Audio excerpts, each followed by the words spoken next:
یورپی یونین نے لبنان میں جنگ بندی کی کوشش کے تحت لبنانی فوج کے لیے مزید 100 ملین یورو امداد کی منظوری دے دی ہے۔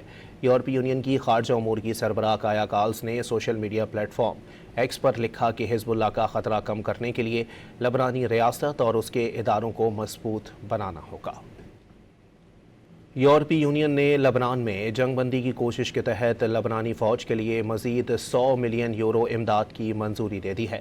یورپی یونین کی خارجہ امور کی سربراہ کایا کالس نے social media platform X پر لکھا کہ حزب اللہ کا خطرہ کم کرنے کے لیے لبنانی ریاست اور اس کے اداروں کو مضبوط بنانا ہوگا۔ یورپی یونین نے لبنان میں جنگ بندی کی کوشش کے تحت لبنانی فوج کے لیے مزید 100 ملین یورو امداد کی منظوری دے دی ہے۔